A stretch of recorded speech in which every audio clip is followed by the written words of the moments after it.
Share marketing Kannada ಚಾನಲ್ಗೆ ತಮಗೆಲ್ಲರಿಗೂ ಸ್ವಾಗತ. ಇವತ್ತು ಬಂದು 1 ಅಕ್ಟೋಬರ್ 2025 ನಿಫ್ಟಿ 50ನಲ್ಲಿ ಏನಾಯಿತು, BSEನಲ್ಲಿ ಏನಾಯಿತು, ಸ್ಟಾಕ್ ಮಾರ್ಕೆಟ್ ಅಪ್ಡೇಟ್ ನೋಡ್ಕೊಂಡು ಬನ್ನಿ. ನಿಫ್ಟಿ 50 ಇವತ್ತು ಒಂದು ಒಳ್ಳೆಯ ಏರಿಕೆ ತೋರಿಸಿದೆ ಅಂತ ಹೇಳ್ಬೋದು. 225.20 ಪಾಯಿಂಟ್ಸ್ಗಳ ಏರಿಕೆ ತೋರಿಸಿ ಕ್ಲೋಸ್ ಬೇಕಾದ್ರೆ 24,836.30 ಪಾಯಿಂಟ್ಸ್ ಸಿಗೋದು ಕ್ಲೋಸ್ ಆಯಿತು.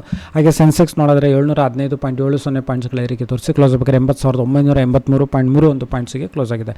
ಹಾಗೆ ನಿಫ್ಟಿ 50ನಲ್ಲಿ ಯಾವೆಲ್ಲ ಕಂಪ್ನಿಗಳ ಶೇರ್ಸ್ಗಳಲ್ಲಿ ಅತಿ ಹೆಚ್ಚು ಏರಿಕೆ ಆಗಿದೆ ಅಂದರೆ ಸಾಕಷ್ಟು ಕಂಪ್ನಿಗಳಲ್ಲಿ ಇವತ್ತು ಏರಿಕೆ ಆಗಿದೆ. ನಿಫ್ಟಿ 50 ಶೇರ್ಸ್ಗಳಲ್ಲಿ ಟಾಟಾ ಮೋಟರ್ಸು ಸುಮಾರು 5.61% ಅಷ್ಟು ಏರಿಕೆ ಆಗಿದೆ. ಶ್ರೀರಾಮ್ ಫೈನಾನ್ಸ್ ಲಿಮಿಟೆಡ್ 5.29% ಅಷ್ಟು ಏರಿಕೆ ತೋರಿಸಿತ್ತು. Kotak Bank, Adani Enterprises, Trent, Sun Pharma, Axis Bank, Jio Financial Services, ICICI Bank, Doctor's Reddy's Laboratories, HDFC Bank, ONGC, Tata Consumer Products, Adani Ports, Titan, Grasim Industries, Nestle India, Tech Mahindra, ಹಾಗೆ Zomato, Mahindra and Mahindra, ITC, HDFC Life, Tata Consulting Services, Hindustan Unilever, Wipro ಈ ಶೇರ್ಸ್ಗಳಲ್ಲಿ ಇವತ್ತು ಒಂದು ಒಳ್ಳೆಯ ಏರಿಕೆ ತೋರಿಸಿದೆ.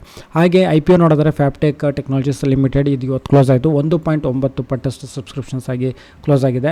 ಹಾಗೆ ಸುಬಾ ಹೋಟೆಲ್ಸ್ SME IPO ಇದು 7 ಪಟ್ಟಷ್ಟು ಸಬ್ಸ್ಕ್ರಿಪ್ಷನ್ಸ್ ಆಯಿತು ರಿಟೇಲ್ ಕ್ಯಾಟಗರಿನಲ್ಲಿ ಇವತ್ತು ಕ್ಲೋಸ್ ಆಗಿದೆ.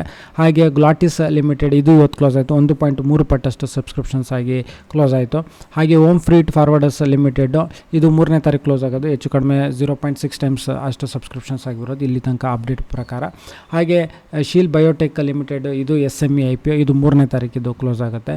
ಹಾಗೆ ಬ್ಯಾಕ್ ಕನ್ವರ್ಜೆನ್ಸ್ ಲಿಮಿಟೆಡ್ ಇದು ಅಷ್ಟೇ 3ನೇ ತಾರೀಕು ಕ್ಲೋಸ್ ಆಗುತ್ತೆ. ಸೊ ಹಾಗೆ ಮುನೀಶ್ ಫೋರ್ಜ್ ಲಿಮಿಟೆಡ್ ಇದು SME IPO ಇದು 3ನೇ ತಾರೀಕು ಕ್ಲೋಸ್ ಆಗುತ್ತೆ. ಸೊ ವಿಡಿಯೋ ನೋಡಿದ್ದಕ್ಕೆ ತಮಗೆ ತುಂಬ ಧನ್ಯವಾದ. ಲೈಕ್ ಮಾಡಿ, ಶೇರ್ ಮಾಡಿ, ಕಮೆಂಟ್ ಮಾಡಿ.